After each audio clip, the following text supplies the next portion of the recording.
할렐루야. 오늘도 우리 모든 석천의 교우들의 가정과 또한 사업장과 행하는 일마다 하나님의 기름 부으심과 성령의 충만함이 함께하게 되기를 주의 이름으로 축원드립니다. 기도하겠습니다. 하나님, 오늘도 생명의 날을 허락하여 주셨습니다. 사는 게 살얼음판이고 하루하루 사는 게 긴장감으로 우리 내면의 모든 것들이 때로는 무너져 있고 뭔가에 갈급되어 있고 충만되어 있지 못하는 그런 상태일지라도 우리가 오늘 야곱의 우물을 통해서 다시 성령의 기름 부으심으로 회복받게 하여 주시옵시고 우리 안에 성령의 영으로 충만케 하여 주사 세상 것들이 감히 우리 안에 있지 않도록 하나님이여 기름 부어주시고 함께하여 주시옵소서. 예수님의 이름으로 기도하옵나이다. 아멘. 오늘 우리가 함께 살펴볼 말씀은 창세기 25장 7절에서 11절까지 말씀입니다. 창세기 25장 7절에서 11절까지입니다. 제가 하나님 말씀 봉독하겠습니다. 아브라함의 향년이 175세라. 그의 나이가 높고 늙어서 기운이 다하여 죽어 자기 열조에게로 돌아가매 그의 아들들은 이삭과 이스마엘이 그를 마므레 앞 헷 족속 소알의 아들 에브론의 밭에 있는 막벨라 굴에 장사하였으니 이것은 아브라함이 헷 족속에게서 산 밭이라. 아브라함과 그의 아내 사라가 거기에 장사되니라. 아브라함이 죽은 후에 하나님이 그의 아들 이삭에게 복을 주셨고 이삭은 부엘라 헤로이 근처에서 거주하였더라. 오늘 본문에 보게 되면은 아브라함이 죽었다 이렇게 나오죠. 향년이 175세다. 가나안 땅에 들어온 지 한 100년의 세월이 흘렀을 때였습니다. 100년 정도의 가나안 땅에서 살았던 것이죠. 그동안에 우리가 다 이야기는 안 하겠지만 아브라함은 정말 파란만장한 그런 삶을 살았습니다. 또 창세기를 계속 이렇게 읽다 보면 아브라함이 워낙 하나님과 또 친근했고 또 워낙 영적인 또 거장으로 볼 수가 있기 때문에 아브라함의 삶은 우리가 이렇게 살펴볼 때 죽지 않을 것 같았습니다. 영원히 살 것처럼 그렇게 보였고 또 복의 근원이다 이렇게 나오지 않습니까? 근데 죽음이 다가온 것이죠. 죽음이라고 하는 것은 모든 사람들이 한 명도 예외 없이 통과해야만 되는 그 문이다. 모든 사람들에게 공통된 이 문이다라고 볼 수가 있는 것이죠. 마치 우리가 이렇게 깔때기 같은 걸 이렇게 보게 되면 위에는 이제 넓고 아래는 이렇게 좁게 돼 있으면서 이제 구멍이 하나 나 있는 그 깔때기 아시지 않습니까? 근데 그 깔때기를 보면 저 구멍이 이제 하나인데 결국에 이제 어디에 붙어 있든지 위든지 아래든지 동쪽이든지 남쪽이든지 어디에 이렇게 붙어 있든지 간에 돌고 도는 것 아니겠어요? 돌고 돌아서 한 구멍으로 이렇게 떨어지는 것이 바로 이게 인생이다라고 하는 것이죠. 그러니까 어떤 인생을 살든지 우리 인생도 마찬가지입니다. 결국 이 죽음을 통과하고 흙으로 돌아가는 것이 우리의 삶이다라고 하는 것을 다시 한번 깨닫게 되는 것이죠. 그래서 우리에게 주어진 인생, 우리에게 주어진 선물이죠. 아무튼 우리는 최선을 다해서 살아야 될 필요성이 있을 것 같고 그렇게 살 때 겸손함을 잃어버리면 안 된다는 것입니다. 겸손해야 되겠구나. 내가 흑임을 잊어버리면 안 되겠구나. 결국 나는 이 육신은 또 죽어 없어질 존재구나. 또 늙어질 존재구나. 이 세상의 명예라든지 또 어떤 물질도 영원하지 않구나. 이걸 깨닫고 살아가는 것이 이제 지혜다라고 하는 것입니다. 예전에 이북에서 이제 피난 내려오신 분들이 자기 생전에 통일될 줄 알았거든요. 그래서 통일되고 난 다음에 이제 고향 땅에 다시 가는 그런 꿈도 많이 꾸었고 또 고향 땅에 가면 어떻게 해야지라고 이제 비전을 세웠다가 자기 생전에 이제 통일이 안 되는 그런 모습을 보게 되죠. 그래서 죽기 전에 이제 유언을 합니다. 뭐라고 유언을 하냐면 나 죽고 난 후에 통일되면 나 고향에 좀 묻어달라고. 지금은 잠깐 여기에 묻겠지만 통일되면 자기 뼈를 다 추려다가 고향 땅 어디에 묻어다고 그렇게 유언을 많이 했거든요. 비록 살아서는 못 갔지만 죽어서 뼈라도 고향 땅에 묻히고 싶다라고 하는 거죠. 고향에 대한 그리움입니다. 그리움. 여러분 성경에 보게 되면 요셉도 그렇지 않았습니까? 이집트에서 그 2인자의 자리에서 부귀영화를 다 누렸던 사람입니다. 그리고 거기에 이제 묻히게 되죠. 근데 원래 고향은 이집트가 아니었죠. 정말 묻힐 때는 화려하게 묻혔지만 그럼에도 불구하고 화려한 묘가 있었지만 그럼에도 불구하고 자기는 이곳이 싫다는 거죠. 나중에 출애굽할 때 나를 데려가다오 이제 그렇게 부탁을 하죠. 죽어서라도 뼈라도 고향 땅에 묻히고 싶다라고 하는 것입니다. 근데 오늘 본문에 그 아브라함을 보게 되면 죽거든요. 근데 원래 자기 고향이 어디냐면 갈대아 우르입니다. 그래서 유언을 하려면은 내 뼈라도 원래 고향이 있다 묻어다오 이렇게 해야 되거든요. 근데 묻힌 곳이 어디냐면 이방 땅인 가나안 땅이 그냥 그대로 묻고 이제 끝나버립니다. 그 유언도 그렇게도 하지도 않죠. 그리고 아브라함이 또 여기에 묻혀서 계속 있기를 원하기도 했죠. 그 이유가 뭐냐면 그곳이 자기의 육적인 고향, 곧 본토 친척 아비집은 아니거든요. 그렇지만 왜 여기서 묻히기를 원했고 그냥 여기에 계속 있기를 원했느냐? 그 이유는 바로 이곳이 약속의 땅이었기 때문에 그렇죠. 하나님이 약속해 준 자기의 영적인 고향이었기 때문에. 하나님이 또 자기에게 자기 후손들에게 약속해 주신 그 땅이었기 때문에 그래서 그 약속의 말씀을 믿고 그 땅을 자기 고향으로 삼은 것입니다. 고향 삼아서 거기에 묻히기를 원했다라고 하는 것이죠. 다시 말하면 아브라함은 죽을 때 하나님의 그 약속의 말씀을 붙든 거죠. 본토 친척 아비집 떠나가지고 가나안 땅에 처음 들어올 때도 약속의 말씀을 붙잡고 온 거거든요. 그 약속 말씀 붙잡고 왔고 그 다음에 가나안 땅에 정착해 살면서도 그 약속의 말씀을 붙들고 계속해서 살아온 거예요. 그리고 지금 죽을 때도 마찬가지죠. 죽을 때도 그 약속의 말씀을 붙들고 죽었다라고 하는 것입니다. 그러니까 아브라함의 인생이라고 하는 것은요. 약속의 말씀을 붙드는 인생이었다라고 할 수가 있죠. 그러니까 말씀이 그의 삶의 기준이었고 또 그의 삶의 표준, 또 그의 삶의 뭐 이정표, 또 중심, 뭐 다양하게 표현할 수 있겠죠. 뭐 한마디로 더 표현한다면 말씀이 그의 삶의 전부였다라고 하는 것입니다. 전부. 그래서 아브라함은 말씀 따라가는 그런 인생을 살아간 것이죠. 말씀 따라. 말씀이 이쪽으로 가면 이쪽으로 가고 또 말씀이 이쪽으로 가면 또 그 말씀을 따라서 그 붙잡고 가는 인생이었다라고 하는 것입니다. 우리가 그 수련회 때 보면 그 프로그램 가운데 그 저녁쯤에 하는 프로그램 이제 마지막 날에 보통 하는데 그것 중에 하나가 뭐 철로역정이 있습니다. 어떻게 진행하냐면 운동장 그 외곽에 이렇게 노끈 같은 걸로 줄로 이렇게 쭉 이렇게 둘러놔요. 그래서 미션이 뭐냐면 그 줄을 잡고 그 줄만 따라서 쭉 이렇게 이동만 하면 되는 거예요. 그 마지막까지 도착하면은 이제 미션이 완료가 되는 거죠. 그 줄을 놓치면 안 되고 그 줄에서 그 벗어나면은 안 돼요. 근데 이제 중간중간 보게 되면 유혹이 많이 있죠. 저하고 정말 친한 권사님이 뭐 옥수수 같은 거 삶아놓고 먹고 가 그래. 먹고 가. 이렇게 친근한 그런 표정으로 뭐 쉬었다가 가.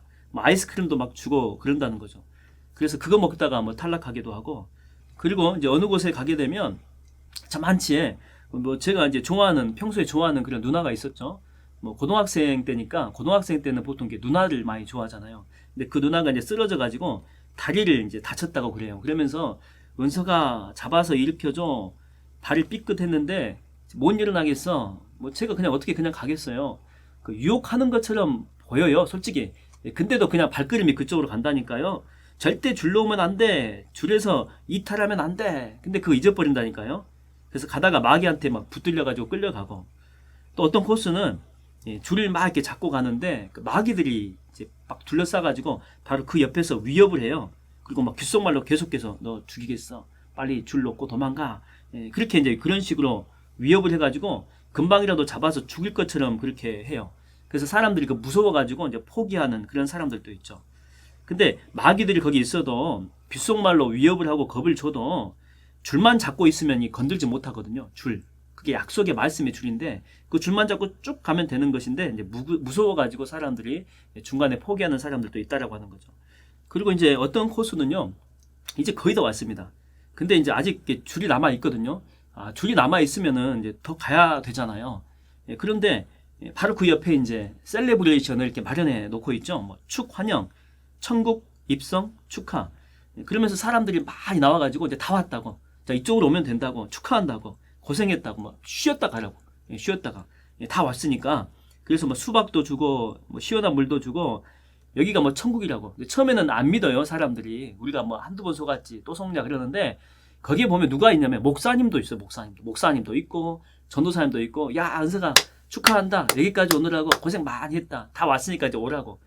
목사님이 그렇게 하니까 안 믿을 수가 있나요? 영적인 지도자인데 목사님이 저는 거짓말 하려고 절대 생각지도 않았다니까요.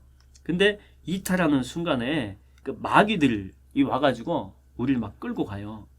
저는 목사님이 이렇게 거짓말 할지 몰랐어요. 그 배신감을 이렇게 많이 느껴요. 지금 제가 이게 목사가 됐지만 여러분 저의 말을 너무 믿지 마십시오. 여러분은 그냥 계속해서 말씀만 따라가면 되는 거예요. 말씀만. 미션이 다 끝나갈 때 마지막까지 가게 되면 거기에 누가 있냐면 그 예수님이 있어요. 십자가에 못 박히신 그 예수님. 손에 못자국이 있죠. 그 예수님이 나를 이렇게 품고 안아줍니다. 마지막까지 이 길 끝까지 오느라고 고생했다 그러면서. 여러분, 우리가 인생에서 그 실패하는 이유가 뭐냐면 약속의 말씀이 없어서 그런 게 아니에요. 있어요. 여러분 다 있잖아요. 근데 자꾸만 눈을 다른 데로 돌리기 때문이죠. 그냥 이 말씀만 붙들고 가면 되거든요. 그런데 이게 맞아? 그러면서 중간에 정말 의심들을 많이 해요. 옆에 보니까 그 말씀보다 더 좋은 것들이 더 많이 있는 것 같아요. 줄보다, 그러니까 이 말씀보다 더 큰 기쁨이 있는 것 같고 더 큰 행복이 있는 것 같고, 그래서 줄을 놓고, 다시 말하면 말씀을 놓고 세상을 따라가는 거예요. 세상을. 내가 바보같이 말씀 따라갔네, 내가 교회 다녔네, 예수 믿었네, 매주마다 교회 갈 필요 없었는데 주일마다 다른 데 가서 놀아도 보니까 정말 좋은데, 이게 진짜 행복이고 진정한 기쁨이고 진정한 만족이었는데, 그러면서 세상 따라가는 거죠. 진짜 행복하다고 생각하고. 근데 여러분, 신기루예요. 신기루. 그 잠깐 있다가 사라지는 가짜라니까. 가짜. 진짜 행복인 줄 알았어요. 그리고 내 삶이 진정한 행복이고 진정한 인생을 진짜 발견했다고 생각했거든요. 근데 신기루의 그 껍질이 벗겨지고 나서 보니까 막 썩은 냄새가 진동하는 거예요. 해골바가지가 돌아다니고 시궁창에 내가 빠져 있었다니까요. 사람들은 보니까 다 우울증 걸려있고, 나도 마찬가지고. 여러분, 이 꽃들에게 희망을 이라고 하는 그 책에 보게 되면 그 애벌레가 인생에서 이렇게 성취하고 싶은 그 욕구가 강렬하잖아요. 그래서 나름대로 성공해 보려고 길을 떠났는데 애벌레 탑을 발견해요. 아, 성공의 끝이 바로 저 꼭대기에 있는 거구나. 그래서 꼭대기를 향해서 이렇게 올라가요. 올라가면서 물어보잖아요. 꼭대기에 뭐가 있나요? 근데 이구동성으로 하는 말이 뭐냐면 엄청난 것이 있다는 거. 엄청난 거. 네가 지금까지 경험해보지 못한 엄청난 것. 그러니까 최고의 행복이 거기 있다라고 하는 거죠. 그래서 그 애벌레가 그 말을 듣고 올라가는데, 올라갈 때 다른 애벌레를 밟고 올라가야 되거든요. 그래서 막 밟기도 하고 짓밟기도 하고, 그 다음에 뭐 떨어뜨리고 발로 밟아가지고, 때로는 이제 거의 높은 곳까지 왔을 때는 위에는 자리가 좁아요, 항상. 그래서 소수만 올라갈 수 있기 때문에 경쟁에서 이겨야 되잖아요. 그래서 다른 애벌레를 짓밟아가지고 떨어뜨려가지고 막 죽이기도 하고. 그래서 천신만고 끝에 올라갔거든요. 근데 우리가 알다시피 아무것도 없어요, 아무것도. 그래서 먼저 올라온 애벌레가 그 애벌레한테 그러잖아요. 조용해, 그래요. 아무것도 없어가지고 막 흥분해가지고 여기 뭐가 있냐고 이렇게 막 물어보고 다닐 거 아니에요. 그랬더니 먼저 올라온 다른 애벌레가 조용해, 그러는 거. 조용해. 이곳에 아무것도 없다는 거 크게 이야기하지 마. 다른 애벌레들이 듣잖아. 예. 여러분, 세상 따라 살아가는 삶의 결론이에요, 결론. nothing이라니까, nothing. 세상 따라가면 좋을 것 같죠? 행복할 것 같죠? nothing이에요, nothing. 아무것도 없다니까요. 오히려 추한 인생으로 결론이 지어진다라고 하는 것입니다. 여러분, 인생은 정말 짧습니다. 비록 짧은 인생이지만 그래도 승리하는 방법이 있습니다. 그 승리하는 방법이 뭐냐면 말씀을 붙들고 죽을 때까지 믿음의 길을 걸어가는 거예요. 믿음의 길을. 누가 뭐라고 해도, 그거 아니라고 해도, 더 좋은 삶이 있다라고 해도, 편한 삶이 있다라고 해도 아니라니까요. 그거 따라가면 죽어요. 우리의 길은요, 십자가 붙들고 묵묵히 걸어가는 것입니다. 말씀 따라 걸어가는 거예요. 올 초에 여러분에게 주신 약속의 말씀은 무엇입니까? 다 잊어버렸죠? 오늘 다시 한번 상기시켜 보십시오. 다시 말씀 붙들고 기도합시다. 말씀에서 벗어나 있다면은, 또 멀어져 있다면은, 또 의심이 들었다면 회개하십시오. 그리고 다시 생명의 말씀을 붙드십시오. 그 말씀을 통해서 다시 여러분들은 인생 가운데 행복을 발견하게 될 줄로 믿습니다. 우리 이 시간 다 같이 통성으로 기도하기를 원합니다. 약속의 말씀을 붙들고 하나님 살게 해 주시옵소서. 이 코로나로 지쳐있는 일상에 성령의 불이 다시 임하사 기도 생활, 또 말씀 생활, 예배 생활의 기쁨이 회복되게 하여 주시옵소서. 하반기에 항존지 직분자 선거가 있습니다. 정말 기도에 임박히고 말씀에 살이 잡히고 영혼을 사랑하고 목회자와 동역하는 겸손한 하나님 일꾼들이 뽑아지게 하여 주시옵시고, 환우들 가운데 임하여 주사 기적을 베풀어 주시고 은혜를 베풀어 주시고 성령의 위로 가운데 함께해 주시고, 사랑하는 담임 목사님 가운데 함께하여 주사 성령 충만, 말씀 충만, 은혜 충만하여 하나님의 교회를 믿음으로 이끌고 가 30배, 60배, 100배의 결실과 또한 1000배, 1000배의 성령의 열매와 결실을 있게 해달라고 이 시간에 주여 한번 크게 부르짖고 통성으로 기도하겠습니다. 주여! 하나님 아버지, 우리가 말씀에서 벗어나 있는 그런 삶을 살 때가 얼마나 많이 있는지요. 말씀 벗어나게 되면 더 좋은 곳이 있다고 착각했습니다. 말씀 벗어나면 진정한 행복이 거기에 있다고 착각했습니다. 하나님, 시궁창이 없고 더러운 곳이 없고 오히려 내 삶 가운데 우울증만 더 많이 몰려왔는데 아직도 하나님 말씀에서 벗어나서 거기에만 머물러 있습니까? 탕자처럼 살지 않게 하여 주시옵시고, 쥐염 열매 먹고 거기에 만족하며 살지 않게 하여 주시옵시고, 우리가 회개하고 돌이켜서 아버지 집으로 다시 돌아오게 하여 주시옵소서. 우리의 참된 행복은 말씀 가운데 있습니다. 기도하는 삶 가운데 있습니다. 예배하는 삶 가운데 있습니다. 하나님, 다시 예배가 회복되게 하여 주시고 기도가 회복되게 하여 주시고 말씀 보는 영안의 눈이 다시 열리게 하여 주사 하나님으로부터 만족감 얻게 하여 주시고 성령 하나님으로부터 진정한 행복을 발견케 하여 주시옵소서. 하나님, 코로나로 지쳐있는 일상 가운데 성령의 불이 다시 떨어져 임재하여 주사 우리 삶 가운데 메말라 버린 모든 것들이 다시 회복되게 하여 주시옵소서. 하반기 항전직 선거를 위해서 기도하오니 정말 기도에 임박히고 말씀에 살이 잡히고 영혼을 사랑하고 목회자와 동역하고 특별히 교회를 사랑하는 하나님의 직분자들이 세워질 수 있도록 성령 하나님 지금부터 훈련시켜 주시옵시고 지금부터 그들의 심령과 마음 가운데 함께하여 주시옵소서. 환우들이 있습니다. 많이 외롭고 많이 지치고 많이 힘들 터인데 성령 하나님 그들을 찾아가 주사 위로하여 주시고 만져주시고 그들의 상처 부위에 성령께서 영권의 능력으로 터치하여 주사 회복시켜 주시고 기적을 맛보게 하여 주시옵소서. 사랑하는 담임 목사님 가운데 함께하여 주사 성령 충만 말씀 충만 은혜 충만하게 하여 주셔서 하나님의 교회를 믿음으로 이끌고 가게 하여 주시옵시고 이걸 통해서 하나님의 교회가 30배, 60배, 100배의 결실과 열매가 있게 하여 주시옵소서. 주님 감사합니다. 예수님의 이름으로 축복하며 기도하옵나이다. 아멘. 우리 결단을 찬양하겠습니다. 견차는 주님의 사랑과 찬송가 270장입니다. 찬송가 270장. 십자가 단단히 붙잡고 날마다 이기며 나가세 머리에 면류관 쓰고서 주 앞에 찬양할 때까지 예수는 우리를 깨끗게 하시는 주시니 그의 피 우리를 눈보다 더 희게 하셨네. 변찮는 주님의 사랑과 거룩한 보혈의 공로를 우리 다 찬양을 합시다. 주님을 만나볼 때까지 예수는 우리를 깨끗게 하시는 주시니 그의 피 우리를 눈보다 더 희게 하셨네. 우리를 깨끗게 합히는 무궁한 생명의 물일세 생명의 구원을 받은 자. 아멘.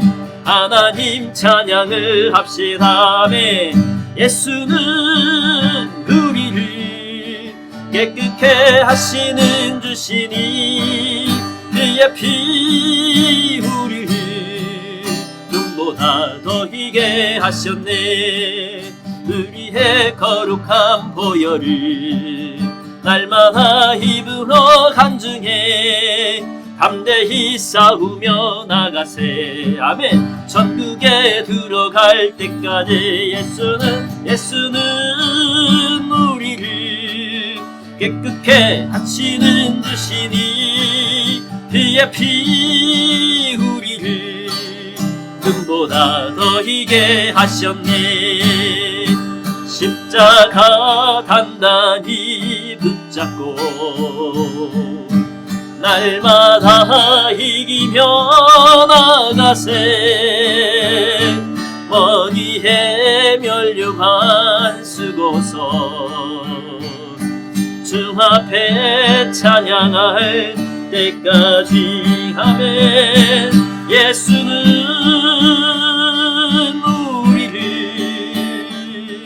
깨끗게 하시는 주시니 그의 피 우리 눈보다 더 희게 하셨네. 할렐루야. 오늘도 말씀 따라가서 승리하는 하루가 되기를 주의 이름으로 축원드립니다.